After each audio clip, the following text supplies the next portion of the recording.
Hello, college football fans. Welcome to episode 124 of College Football Throwdown. I'm your co-host, Alex Schmitz, and today I'm joined in person by my dad, Peter Schmitz. Hello, college football fans and Husker fans. Hello, everybody.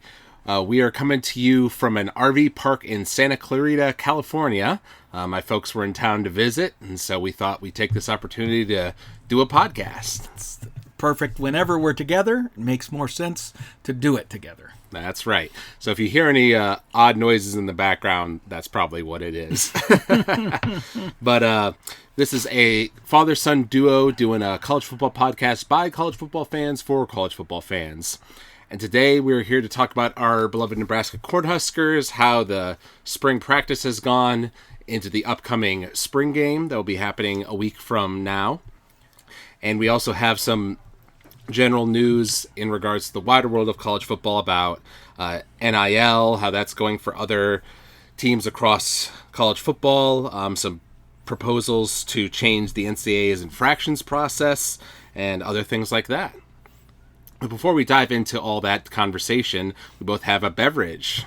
Yes, and I'm taking a little deviation from our standard of having a couple of beers to open up. And of course, the tradition of this, maybe it's good to share this because it's been a while since we talked about this, but this podcast originates, it's a father-son conversation that used to happen in the post-game hours or day, if you will, after a Nebraska game as Alex was growing up, and we would talk football, we would talk about the game.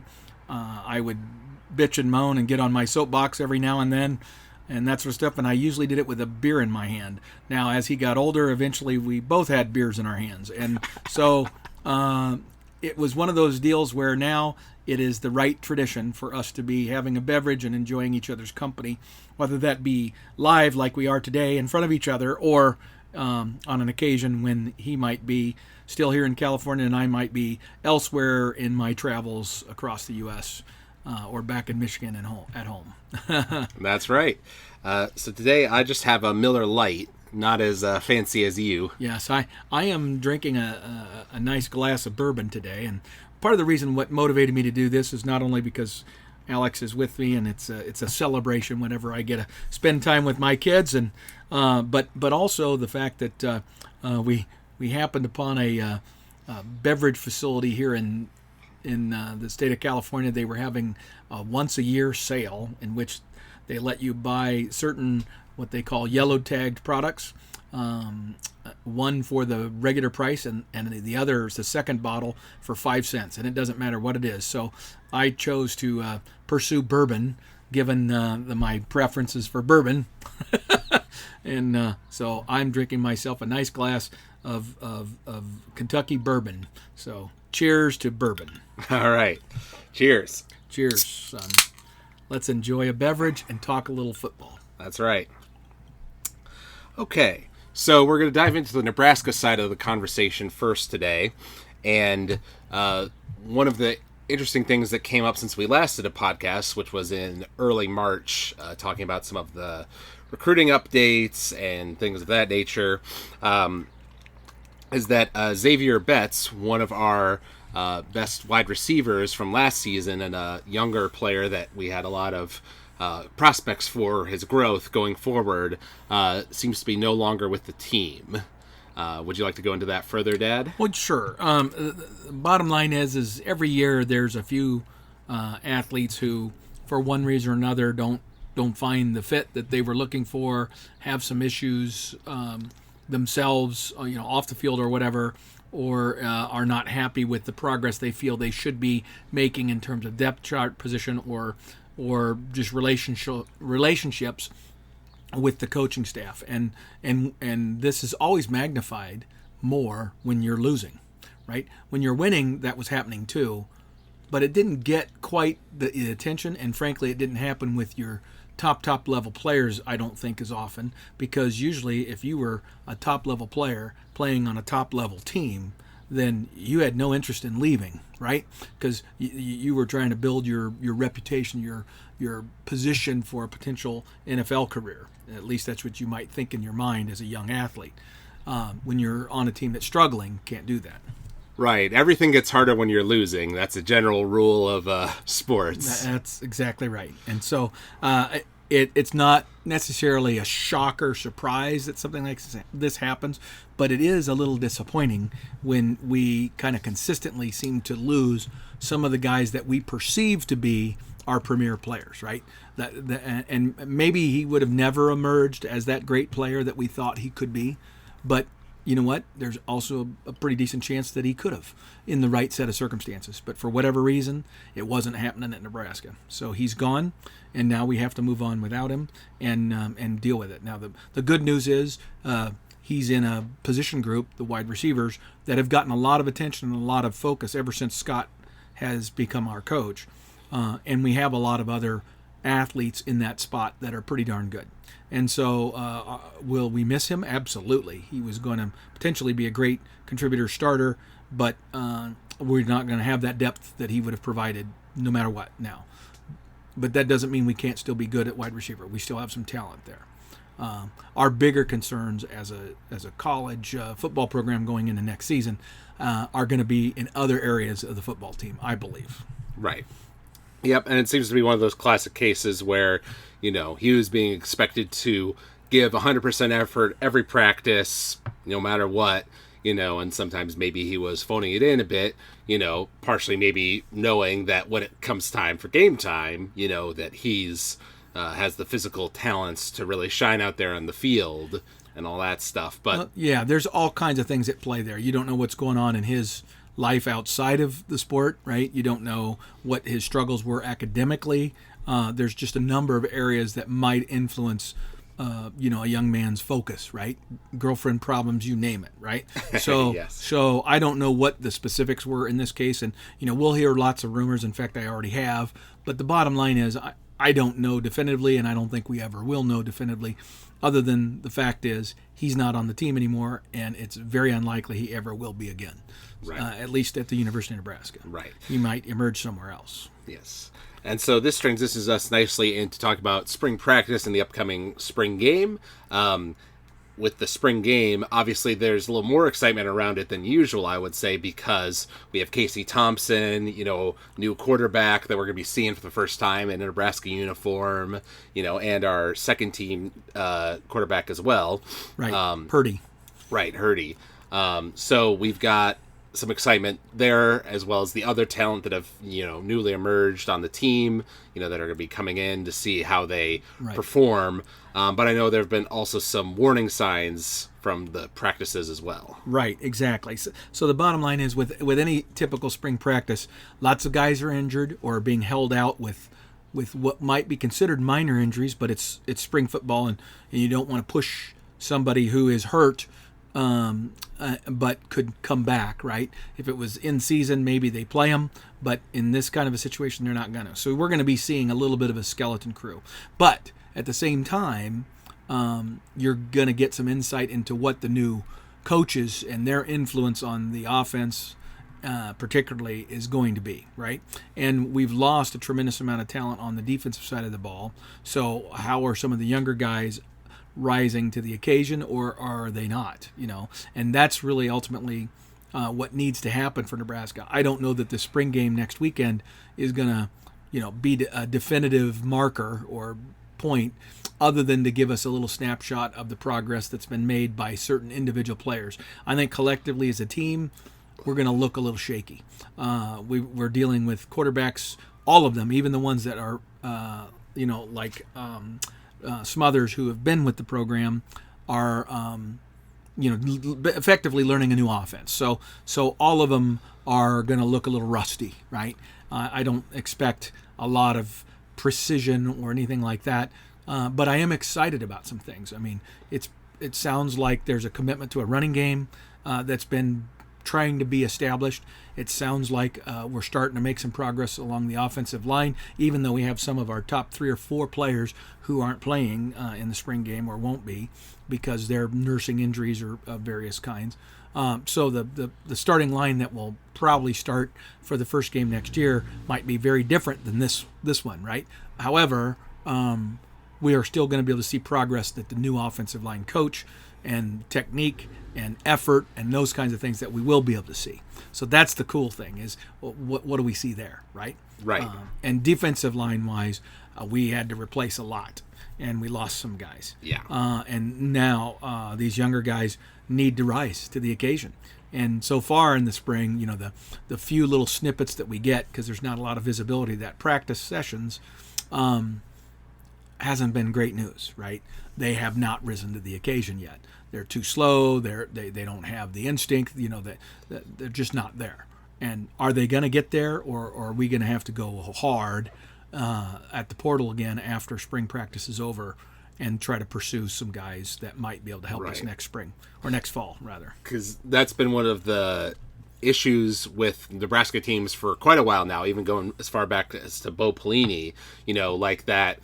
I forget if it was the 2009 season, the one where Sue had a really great year and we had one of the best defenses in the country. Right. And it's like we could have been a great team if only our offense was worth a damn. Right. If they were average, we would have won the Right. Big 12 easily and probably been a top 15 team. Right. And then kind of similarly, last season, our defense played pretty salty, kept us in a lot of games, and the offense kind of let us down. Right. Now we might be in a situation where we've changed offensive coordinators, we've got a new quarterback in place, and maybe, if we're lucky, that all clicks and we start really producing there. But if the defensive line is young and struggling, it's not going to matter because we're going to get blown out in games against our tougher opponents. Right. And we have what appears to be some solid options at linebacker, some talent in the defensive secondary. I don't know that we're great in any of those areas, but I think we're good enough to be a solid football team. And so that is pretty cool, right? But Right. But I don't know how good we're going to be able to be overall unless that defensive line rises to the occasion. Because without them, doesn't matter how good your secondary is, right? They're going to get picked apart because the defensive line is not going to be able to do their job the way they need to. So we need those guys to rise. Right. Do you, one of the other obvious areas we want to see improvement on is special teams. We now have a full-time special teams coach. Right. But do you think there'll be much to observe from the spring game in that department? Oh, I would expect that they are going to try to highlight that. I will be shocked, but not maybe not in the form of just play during the game.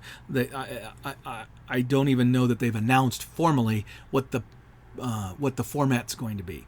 And with all the injuries they've had, particularly in certain areas like tight ends, they're going to struggle with depth.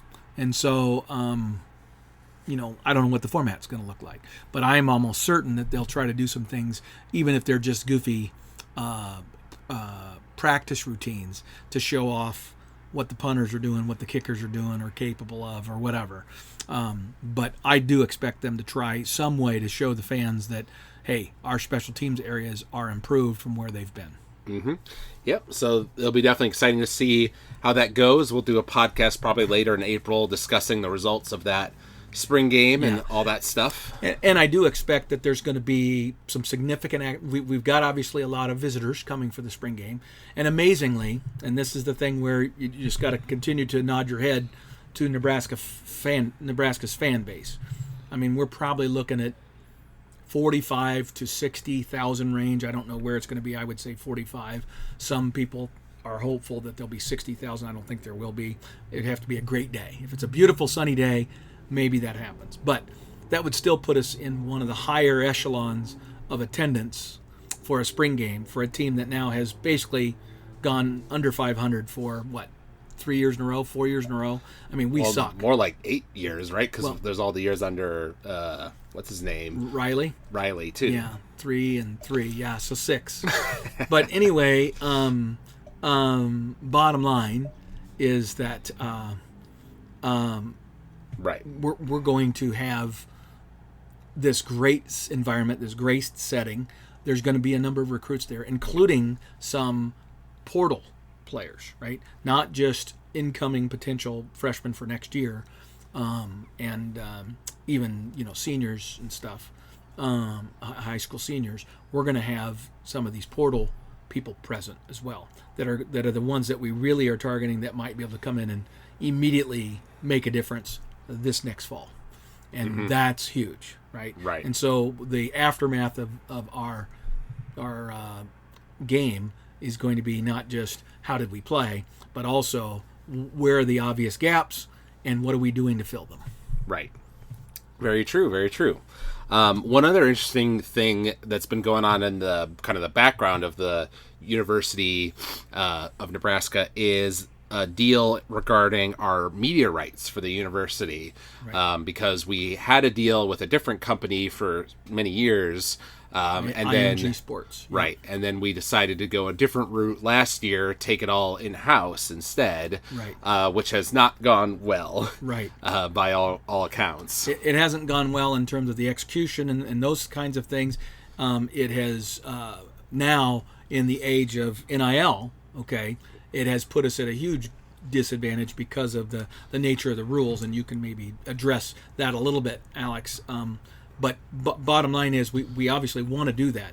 There isn't a whole ton of companies out there. There's probably only 3 or 4 companies that are truly capable, let's say, of taking on major universities and doing what we want them to do. Does that make sense? Mm-hmm. So it's not like you've got all these competitors out there that you can play against each other. So Nebraska's in a bit of a bind now because of this. Right. Well, because we were talking with JMI Sports, JMI Sports, yes, about a $215 million deal that would basically have them be handling all of our media. That isn't television contract. It's the radio broadcast. It's all the other media type website, of relationships, and right. Talk shows, things like that. Exactly. Yep. Which was going to be a very lucrative deal for the university compared to what's known about the other deals that are out there for other, Big Ten universities. Right. But then recently it was officially announced that the deal was not going through, that there was a disagreement between the parties. Of course, they haven't, expounded on what that disagreement was. But now we're kind of going back to the drawing board, and Trev Alberts has said that, we're going to see our options and figure out what's best for the university going forward. But as you mentioned, one of the disadvantages of doing it in-house, which is kind of ironic, because you'd think you'd want to do it in-house, to maintain creative control or whatever, but you can't pay your players on NIL money to appear on like these talk shows for interviews and things like that because you're the university, but a third party can. Right. So that's one advantage that we're missing out on right now. So that's a big component that needs to be addressed. So I'm fairly confident that they will come up with a media rights deal with somebody. They'll probably now have to pursue something that is as short as they can possibly make it, because it's not going to be very good, because now we're negotiating from a position of weakness, not a position of strength at all. And so we may end up having to go back to the company that we separated from, not JMI Sports, but IMG, who we previously were with, and if there aren't enough other competitors, they're likely going to be able to lowball us and acquire our rights for less than we would like them to do, right? Right. But the only hope could be that we're able to negotiate that contract is going to be short, that it's going to be just a few years in length, so that then we can go back on the market when we're in a better position. Right. That would be the hope. And one interesting thing that kind of addresses the broader Big Ten, but also directly affects Nebraska, is something we talked about last time, where there was the discussion of the Big Ten going to 8 conference games instead of 9, and filling that 9th game with a cross-conference game with another member of the Alliance, meaning the Pac-12 and the ACC. Right. However, it would appear that in the month or so since then, those talks have stalled out, and there's been no further movement on them. So we might be getting into some, cross-conference politics, of the 3 members not necessarily agreeing on anything that isn't, screw the SEC, right? Because that's what unites them. Well, the thing that they wanted to do was to unite for the purposes of policy discussion, in terms of their shared philosophy about how they wanted to see college athletics move forward from today, right? That was the primary thing. And then the idea of having the shared games and some of these kind of cross relationships were really kind of an additional thought, right? An additional benefit, so to speak. And of course, the ACC to a lesser extent, the big or the Pac-12 in a huge way, and the Big Ten not at all. Their interest was pretty low on that factor, right? The Big Ten already has a very good contract for its media rights, et cetera, et cetera. Pac-12 doesn't touch it, right? Even the ACC with Clemson and all their success in recent years is not close to the Big Ten's deal, right?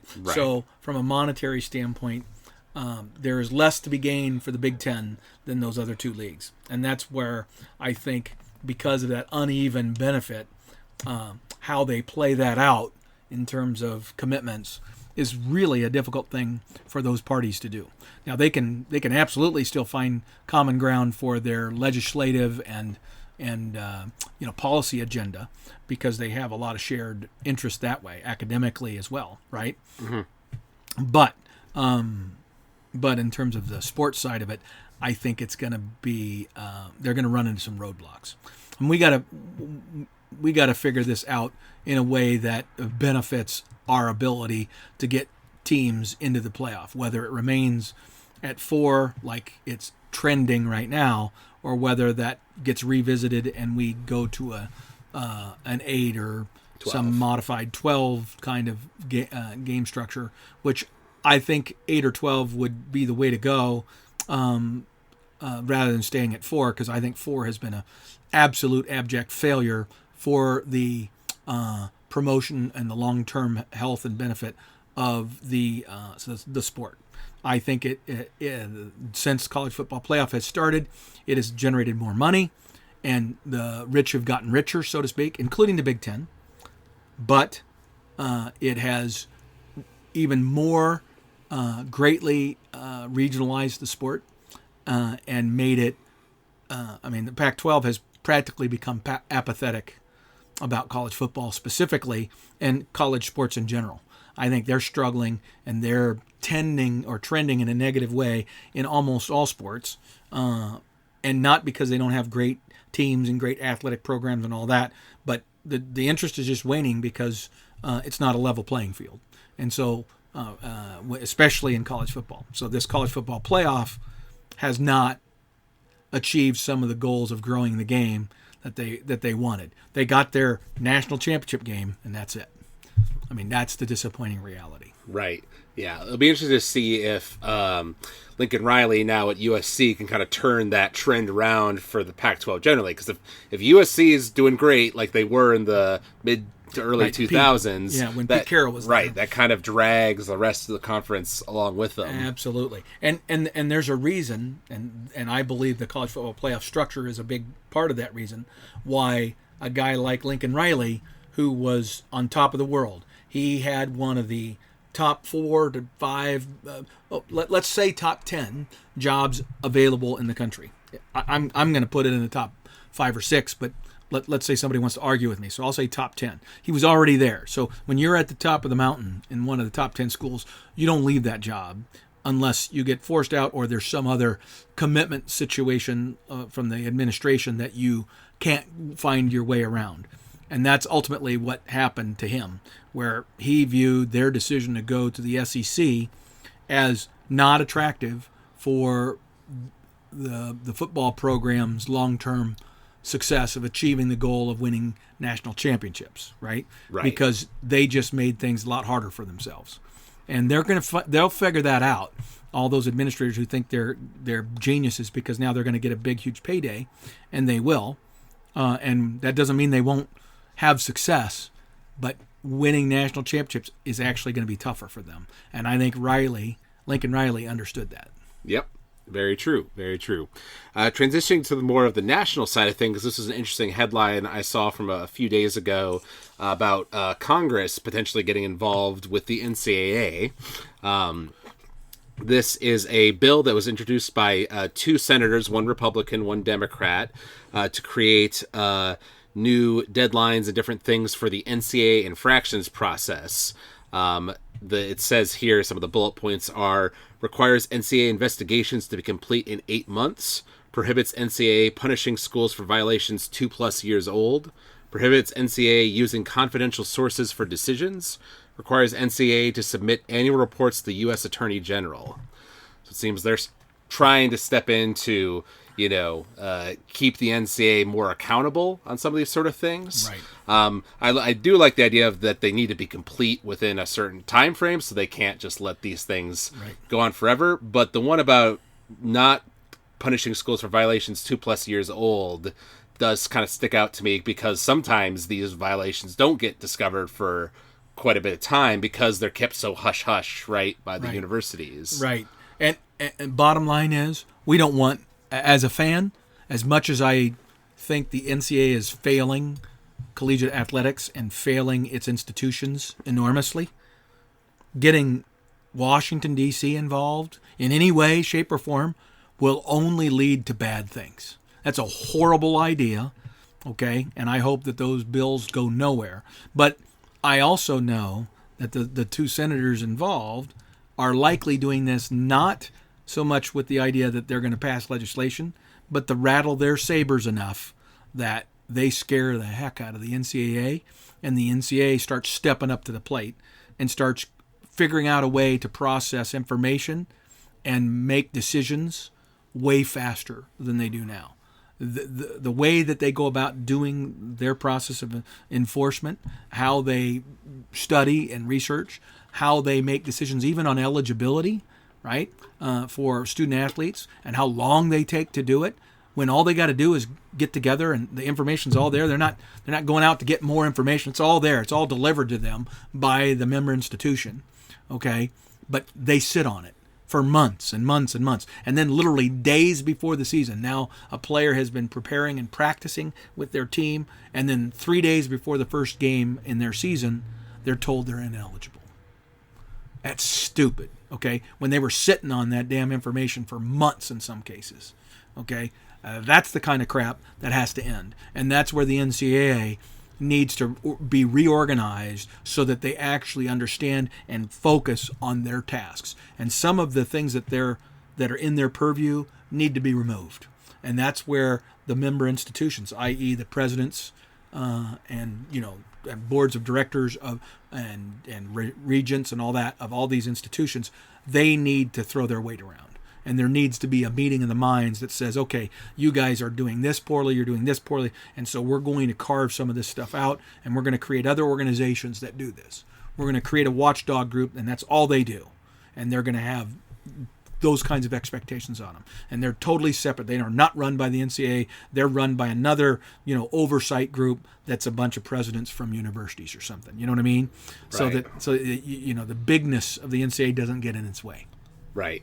Well, I remember in some of those conversations we would have in the car on the way to school and things like that, back when I was in middle school and high school and stuff, it would be about how the NCAA's investigations don't really have that much teeth to them because they don't have subpoena power like Correct. The U.S. government does. Correct. So there's kind of a limit to how deep they can dig on some of this stuff. Exactly. And I don't know that we, like I said, it scares the heck out of me to have the federal, government start making laws, right, or rules on that sort of stuff. I would rather it be a third-party organization.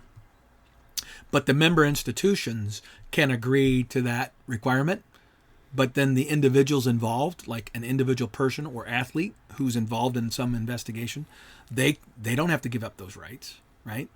So they can't be put in a subpoena situation just because they happen to be a student athlete or involved in a student athletic program somehow.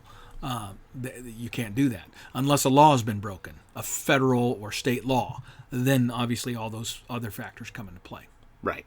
And I believe I saw that, I think it was August 1st is the start of this big NCAA, member institution meeting, basically, that's going to try to sort out all the many problems facing both the NCAA and college sports more generally, with like all the NIL stuff, the transfer portal, all sorts of different things. And that meeting might, radically change, the NCAA's constitution, right, and like how they're set up and all that sort of stuff. So that'll definitely be something to keep an eye on. Absolutely, that'll be big news. But the question is, even if they come up with some proposals out of that, it's going to be years in the process that they currently have to make any decisions out of that. whatever recommendations come out of that are going to have to be reviewed, and then they'll be revisited, and it'll be 2 years later when they're even looking at them again. So there's no decisions that are going to be made fast with the current NCAA structure. Right. They would need to dramatically change the way they structured the NCAA. They would have to put a blue ribbon panel together of presidents of key institutions and give them unorthodox power to, individually line veto proposals and pick the ones that they want to change and implement them immediately and say we're going to implement this group of 10 recommended changes, and we're going to do it right now, and we're going to do it for with a sunset in 2 years, and we're going to give ourselves 2 years to see if these individual programs or ideas have made us better or worse. We're going to do it right now. Well, I was going to say, I feel like the NIL changes did happen quite quickly because there was political pressure on them. Right. There was legal pressure. They knew that if they were going to go to court, so they were forced to act quickly because they saw the writing on the wall. They were going to get thrown to court because they were unwilling to do the thing that would have softened and, I think, removed the edge that the NIL clamor had that would have been a slam dunk in court. If they had made a decision and gotten the institutions to commit to providing a stipend, a reasonably substantive stipend, okay, and when I say reasonable, I'm talking thousands of dollars, not hundreds of thousands of dollars, but thousands of dollars that they would have paid student athletes in exchange for the enormous amount of commitment that those individual athletes are given to their sport, right? The number of hours, the time away from family, friends, to the other, quote, quote, typical college experience time, that somehow they would get some compensation for that, so they would have some money like other students do, right? Who work while they're in school, right? Right. Okay. Well, the problem is they weren't willing to do that. They couldn't get agreement to do that. That's the problem. Right. So then they go ahead and just let NIL go fly free and open up Pandora's box. Exactly. And now we got the Wild West. Yep. Well, speaking of that, because, signing day has happened and everything, and the kind of last wave of recruiting is over, and now we're getting into thinking about 2023 and everything. There have been some news stories about some of these different collectives at different universities emulating what's been going on at Texas, which we've talked about before, about like these donors and members of the public basically being able to pool money together into a fund that then gets distributed to players on the team as well as recruits, and all sorts of things. And they really don't. It's not do this in exchange for work or even a lot of their time. It ends up being considered a charity. They maybe have to attend some charity events, right, where they're raising money or whatever, and they're signing autographs, they're doing whatever, and there's a way they can get paid for that, right? And so it's very little that it fits perfectly because it's very little time commitment on the part of the student athlete, and yet it can be pretty substantial money now because all of a sudden they're pooling these people together into monetary. But it's already started a race. It's the new arms race. It used to be the arms race was who had the best facilities, who had the coolest, lounge for their athletes and food and table and training table, and other amenities. Barbershops, right, are the big thing on a lot of the football facilities. All have their own barbershop where they can go and have their custom haircuts.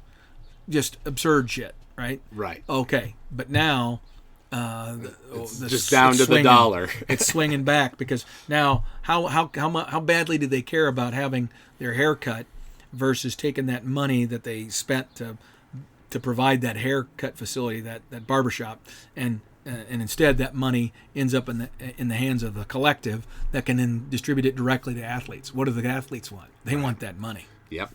Well, yesterday we were discussing how for the big time donors, the ones that like regularly donate to these universities and stuff, unless they're Phil Knight type or Warren Buffett or somebody who has billions of dollars to spend, and a few million here and there, doesn't really matter.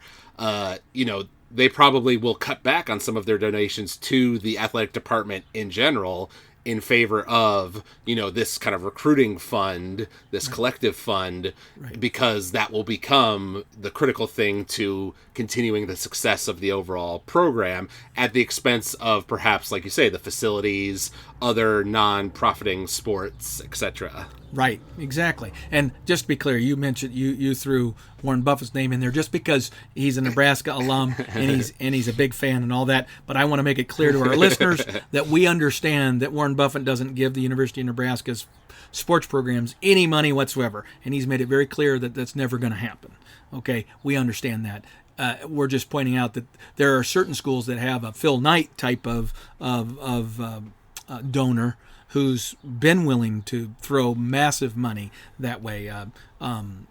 T. Boone Pickens from Oklahoma State is another example of an individual person who became almost nationally famous in part because of their loyalty to a particular sports program, right? Right.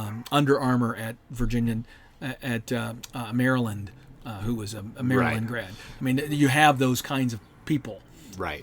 And in this most recent recruiting cycle, one of the big benefactors, it seems, of this new NIL deal is Texas A&M, because they had a class that was considered number one by a lot of the top, recruiting sites and stuff out there. Right. And reportedly, they've spent, tens of millions assembling this particular class. Right. That the commitments on NIL exceed tens of millions of dollars collectively for all those athletes, as well as the existing members of the team. So this went from 0 to light speed in overnight. And if the NCAA is shocked, or any other quote expert in college sports is shocked that it went from, oh yeah, we're going to have NIL and name, image, and likeness, and people are going to be able to, be sponsored by the local coffee shop that they're fans of, and they're going to get free lattes every morning, and they're going to promote the coffee shop's name to the to the community. It went from that kind of NIL with the local whatever shop, right, or business, to big time money in these collectives, big time contracts with individual players. Some took it very seriously and organized themselves and did a great job of maximizing their opportunity in a true business kind of sense. Launching their own brands, launching their own products. There's a volleyball player from Wisconsin who was on a trip to Hawaii, saw an art form that she was fascinated and fell in love with. She began to learn how to do it, began to develop her own techniques and her own style, and now has, like an Etsy type store where she's selling her product, and she's kicking ass. I mean, she's really good at it, right? And because of her celebrity status, so to speak, because she's a well-known sports player in Wisconsin, that has given her access and a platform and a visibility, and it's snowballing in her now. But that's a real product, that's a real business that's going to probably carry beyond her volleyball career, right? Then these collectives are more about sponsorships, whatever. The quarterback who's no longer the quarterback at Oklahoma, Caleb Williams. No, I'm talking about Spencer Rattler, who got 2 cars, right? A truck and a car for sponsoring, for being NIL'd by an auto dealership. He didn't get one. He got provided 2 vehicles, a truck and a car. Right. And then he ended up losing the starting job after the Nebraska game, or somewhere around there, right? I mean, 4th game of the year, and he's not even the starter anymore. And well, he transferred, remember? And he ended up transferring, exactly. Yeah. But my point is, he got that kind of an NIL deal because he was the quarterback at Oklahoma. Well, and this is just a report, so who knows how true it is and everything. But this report says that there's a 2023 football recruit, not sure what position, probably a quarterback though, reportedly getting an NIL deal of $8 million that he has signed. This $8 million comes, over the course of time by the end of his junior year. Apparently, it also would give him $350,000 up front, basically immediately. And he hasn't even signed a letter of intent with the school. Right. But apparently this deal has already been signed. And, he's aware of, if I commit to this university, this is already in the bag for me. Right. So that's how out there it's getting. Exactly. And that's what you get when you don't have any rules or regulations that guide, the players and the parents and the institutions about how this is all going to play out, right? Right. And the NCAA blew it in throwing this over the wall the way they did. They blew it. Right. And now they have to somehow bring it in, but now the cat's out of the bag, and legally, if I'm one of those students who's extremely successful in the NIL era, there's no way in heck they're going to sit silently and let this go away. So it's here to stay. Right. Because legally it's going to be almost impossible to stop it. Right. Right. Well, and I just had a thought. Do you think that this current NIL craze with all the big time bucks being thrown around, partially because, right, they're doing these payments for new recruits and the current members, like you say, and, moving forward, there will probably be more established deals of like, okay, you're already established at the school, you're getting this, you're getting recruited to the school, you're getting this. But do you think, institutions might kind of realize that the value of the investment and like, are they overpaying, and maybe the numbers come down to something instead of 7 million, maybe it's 5 or 4 million, or do you think it's just off to the races up to the moon and it's going to keep ballooning? I think all athletic sports endeavors have always been about paying people for potential, not performance, right? The Right. great athletes always get paid, right, on their potential, early in their career, right? And then some get paid at the end of their career, a final, almost going away gift, right, for the success of the team that they brought to the team, right? But most people get paid on potential. Baseball players, you name it, they get paid stupid money based on the fact that they believe they have 5 or 7 more years of really great performances ahead of them. And they get the money, and then it doesn't matter. They can suck. And often that happens, right? Their performance does not stay at the level it was, and yet they're still getting that stupid money. And at some point, they end up getting traded. There's negotiations, blah, blah, blah. But they get most of it up front. And that's why that's the job of an agent, right? But Right. so there's a whole thing. So how are we going to keep agents from finding their way into these high school athletes who are being recruited? Oh, well, if they're not there already, they will be soon. When you're talking about been that, there. Yeah, right. When you're talking about this level of money, Yeah, but now you need somebody an agent, right? Because if you're a kid, you don't have a clue. You could get really taken advantage of. So you almost need representation. So that's eventually going to come, right? When to certain athletes, but it's gonna rise to the top. It's only going to be that top 10% of athletes in all the different sports or less that get that kind of attention. The other 90%, they're going to have to be, paid through this collective idea where they give the whole team X. Right. Although I do think it's worth noting that according to this report, which once again is just a kind of a rumor report thing, but it did specify that it was $8 million by the end of junior year, and it said something about monthly payments that would increase over time to the point of like $2 million per year, probably by that junior year or whatever. Right. So there's some incentive structure kind of built in to say you need to stay committed to us and continue to perform for the team. Right. At least, staying on the team. Right. Right. And stuff like that. And so you are right in that as these things get more sophisticated, they probably will come down in value, but you're always going to see the exception. You're always going to hear about this one deal that's just over the top, right? And each time it'll be a little bigger and bigger and bigger and bigger, just like the professional leagues, right? In basketball, football, you name it.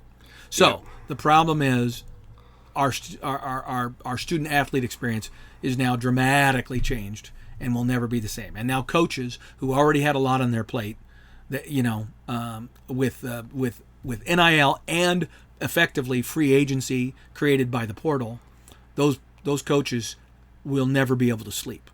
I mean, they couldn't before. Now they really can't. Okay, because they no longer have to just recruit a kid until they get him signed, and then they can break him down. Right, once he gets into the program, and they can tell him, okay, yeah, I kissed your tail while you were being recruited, but now you're mine. Right, and I can break you down and build you back up into the great player that I think you could be. Now he can't do that. Now he's got to keep kissing his ass. Right. Well, and I remember we've talked a bit about like how the portal has affected other sports like volleyball, where the numbers are at an insane level, even higher percentage-wise than football. Right. But what's your impression of like how NIL has affected other major college sports like men's basketball, women's volleyball, etc.? That is, are you asking NIL or NIL portal? In this case. NIL. Well, see, now, NIL, in the case of some of those other sports, it's all about visibility for the sport, right? Certainly collegiate basketball, men's basketball, and is right there with football in all of these factors. I mean, they're the same because they're big money, big visibility, all that, right? Mm-hmm. Women's college basketball, to a significantly lesser extent, and women's college volleyball. And then it becomes campus-centric, right? If you're a volleyball player at the University of Texas, or the University of Nebraska, or the University of Wisconsin, you're a rock star, right? You are well known on campus. You have great visibility. Everybody knows who you are. You can't go anywhere in town without being identified, right? Right. Okay. If you're on the rifle team or the bowling team or even a track star, okay, you can even be an NCAA champion in the javelin, right? Right. No one's going to know who you are, right? Your NIL opportunities are quite limited, right? They might be able to do some things collectively for the whole track team or for the whole bowling team or something, but they're not going to have a lot of individual NIL potential. But if you're a volleyball player, okay, who you know, it's an indoor sport, close-ups, people recognize their face, that image and likeness is there, right? And it's an extremely popular sport where those people are rock stars within their state. Right. Those people are going to make some money. Yeah. But so it's very uneven, extremely uneven. Right. Yeah, and I was just thinking like it's going to change, make these disparities that already existed bigger. It feels like where, you know, yes, the offensive lineman versus the quarterback, you know, are going to be being paid quite different amounts, right? You know, and then also like with this whole idea that they're also students, you know, there's the student part of the athlete part of the equation. Right. They got to go to school and, you know, still maintain their grade level in classes. But if I'm a quarterback who's being paid, you know, 10 times what that professor's being paid, who's telling me what to do or whatever, you know, it kind of changes that dynamic, I feel. Absolutely. And then if there is an issue, are they going to go to bat to save that quarterback? Right. They're going to be even more motivated than they have been historically, which they already were historically motivated to help that kid out. They're going to even be more inclined to do that, right? But then what about the dynamics within an individual team? Forget the difference between, you know, basketball, football, volleyball, you know, and bowling. Forget about those differences. Think about the differences within the team. And as a coach, how do you manage that? When you have a person who you've demoted now and is no longer the starter that they once were, and it affects negatively their visibility because they're no longer being seen. They're now over in the corner. They're on the bench, right? And so they're out of sight, out of mind. Their interest level gets diminished, right? The radio show, the radio station isn't going to try to have a radio show of them. They want a radio show with the starters, right? So all of a sudden, those whole dynamics change over the course of a player's career. And that could create some real ugly divisions within a team. That's true, yeah. And like we said, you know, it seems like these contracts are being written in a way probably where like you have to maintain X grade point average, and you know, it's set up from the beginning, you know, like for these incoming freshmen, like, okay, this is your amount that you're going to be paid over the course of your time at the university. But, you know, if you have great success, of course, that number might go up, and you'll get other opportunities from other media outlets and things like that, and sponsorships, like you mentioned. So that sort of outside stuff would all go away, like you say, if you're all of a sudden you're the third team guy now. Right. And there's all kinds of other things that are just starting to evolve. Okay, historically, college coaches have made enormous sums of money from their summer coaching clinics. Right. Okay. Now the student athletes are sponsoring their own coaching clinics, their own clinics for their sport. Right. So which one do you want to go to? Do you want to go to the one that is being promoted by the university, or are you going to pay to go to the one that's being sponsored by the starters on the basketball team? Interesting. I hadn't heard this bit. Oh, yes. So, and then they're going to sign autographs. So not only do you go and get taught by how to be a setter by Nicklin Hames, you get her autograph. Okay. So this is like for... And it's nothing to do with the university, right? They're doing it at high school somewhere in Lincoln. Right. So this is, students that are further along that have already established themselves. Exactly. And so you could go to the Caleb Williams quarterback camp instead of the one by USC coach. Yeah. Right. By the university. Yeah. Yeah. You're now creating another avenue for these kids to get visibility to the athletes that they admire. Now that's a different experience than getting visibility to the person who might be recruiting you, right? So that doesn't mean that John Cook's clinic, for volleyball players isn't still going to be popular, but some student athletes may have to choose between the two, right? They may not be able to go to both. Right. And so there's value propositions there for everyone, right? But it's a great opportunity for those student athletes. I mean, the volleyball team at Nebraska just did one, and it was for little kids. It wasn't for high schoolers. It was for mostly little kids. But that gym was packed. I mean, there was probably 200 plus kids there, okay, and they signed autographs and they got paid for all that stuff, right? They had sponsors. The coffee shop and some other a fitness facility and some other folks were involved, and they were sponsoring it and paying for it and paying those student athletes, and then the student athletes were getting paid by the attendees a certain chunk of that, and then for the autograph they were getting $10 an autograph or whatever. But the bottom line is that's some real money, right? And it wasn't just one student athlete; it was like the whole team. Right. Was there. Well, and obviously like the, student, camp, thing, it probably isn't being held, the clinic isn't probably being held on the same day as the John Cook clinic. No. But still, they're both out there in the market competing with each other, right? The students competing with the university's own official advertisements and events. Exactly. So how do you manage that? Because you can't be involved as a university. You can't tell them don't do that. Right? That's NIL. That's their deal. They're doing that privately. Right. Now a coach can still say, "Hey, that's not good for the program long term. We need to have you do this kind of a thing, but not that kind of a thing." Or I even just thought, a coach is asking you to go to the film room, right, and be proactive with staying on top of your preparation. But you're like, "Sorry, coach, I got a business meeting with so and so. I got to keep my NIL going. What does the coach do there?" You know? Exactly. Like, there's probably an amount they can mandate, but in terms of beyond that, it's kind of in the players' hands, right? So a lot of this is all about, the players and these athletes having more agency and control, which is a good thing in a certain respect, especially from those who think that, they've kind of been exploited in the past, and now they have all these opportunities open to them. Right. But it's going to create, hell for the sport overall and for these programs. And that's where coaches just got more and more of a CEO type of job. Okay, they have to anticipate all this stuff. They have to have programs in place to prepare their athletes for that. They have to have policies and procedures that they inculcate into the student athlete's mindset. Right, they have to build it into their culture. And see, again, John Cook has done a very good job. I'm going to use him as an example. This is a Nebraska podcast.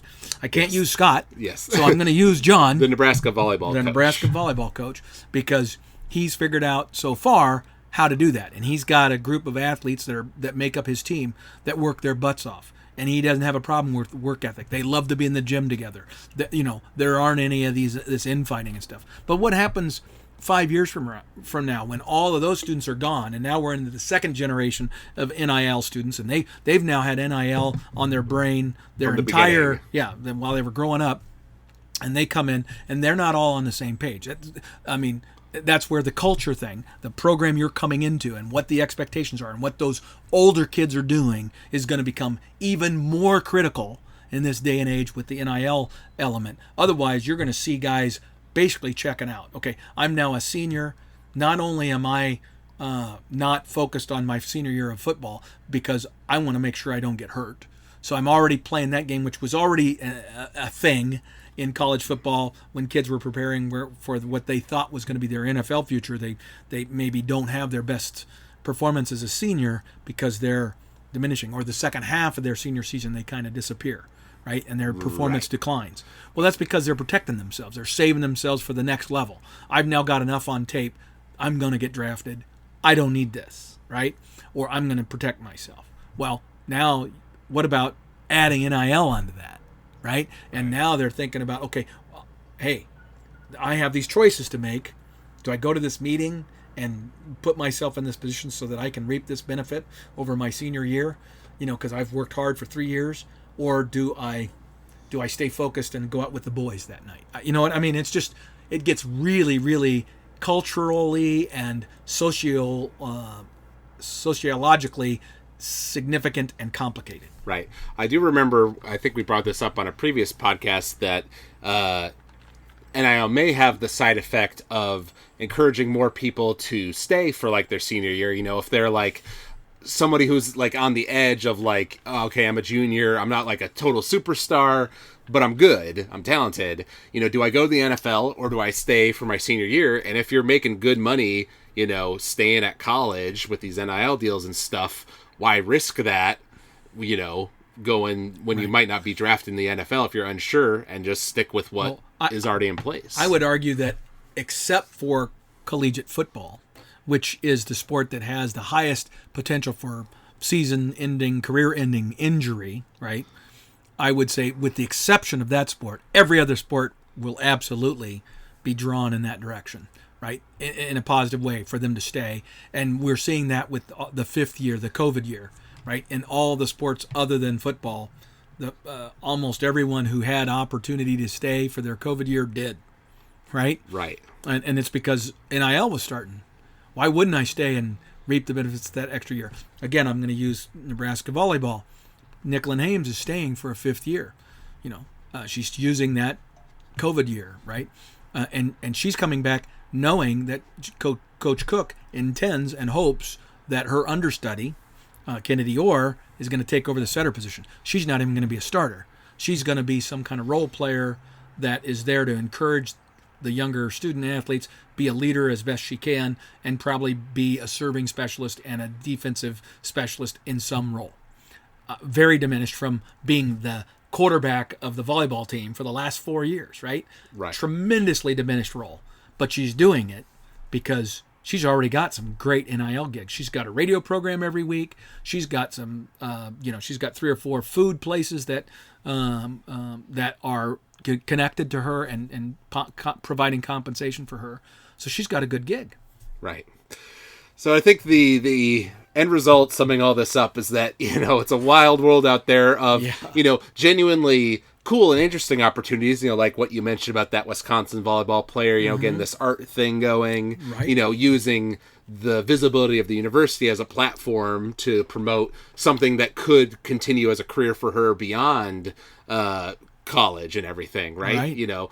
But then there's also all sorts of negative connotations and new complexities, right. Like you say, I think not only is there an added burden on the coaches for these different big sports, but also on the athletic directors, right? Like, what's your Nebraska's overall athletic department policy on NIL, right. And all sorts of different things. And you gotta negotiate those waters with lawyers involved, because they got to be advising you the whole way. And what about the students themselves? Like, they weren't already under enough pressure, right? Now they have the pressure of like, oh my gosh, why am I not doing better with NIL? And they're going to have people telling them about how, oh, you have all kinds of NIL opportunity. You got to go out and get it, but you don't know how to. And so then you have the stress, the anxiety of knowing I should be doing more, right. And I'm not. Or like you say, you get demoted to the second or third tier position, and you were making great NIL money because you're out there in the spotlight, and maybe you have a family that's not so well off, and that money was really helping your family, right. stay afloat or whatever. Right. Because a lot of these students will be making more than their parents are making right. during this 4-year period. They will be soon. So that will become a whole dynamic too. Absolutely. Yeah. So lots of complexities, lots of different things to look at with this NIL stuff. And like we said, we'll definitely be paying attention to that NCAA meeting in August to hopefully sort at least some, order out of the chaos. But here's the thing. Why are they waiting until August? All this shit is happening right now. They know it. Why aren't they calling an immediate emergency meeting of presidents? It's springtime. This is the time of year to do it because, it's an academic calendar year, right? Most academic, they're on a budget year. They're not having to do any of that shit right now. They have time in the spring. All they're preparing for is graduation ceremony. They have more time, in my opinion, to be dealing with this as leaders of their institutions now than they will in August before a new year is about to begin, and they're dealing with all the startup issues of a new school year. Why would they wait till August? Why? Right. Stupid. Right, or at least do it during the summer, right, where traditionally you have your summer semester, but it's a downtime for the universities. I mean, why are they waiting? My cynical answer would be that the university presidents and all that have these big vacations and all that stuff, right? Like that's their time off, and they're like, well, I'm not giving my time off, even though college athletics is burning around us right now. Exactly. Rome is burning, and they're going to let it burn to the ground, and then we'll talk about it in August. Come on. Right. All right. Well, like we said, we'll do a podcast here probably later in April talking about the results of the Nebraska spring game, any other interesting news in the wider world of college football. I know Michigan just had their spring game this weekend that apparently went really for them. Yep. So, we'll see who's looking strong coming out of this kind of season and look ahead to the excitement of fall, as we always do. Yes, exactly. All right. So if you out there enjoyed listening to this podcast, you can reach out to us at huskerpete13@gmail.com. You can also search for us on Apple Podcasts or Spotify. If you search for College Football Throwdown, you can find us there. Leave us a rating or review. We always love hearing from everybody. So thank you all for listening, and thank you, Dad, for joining me for this in-person episode. You're welcome. It was great fun. And until next time, go Big Red. Go Big Red.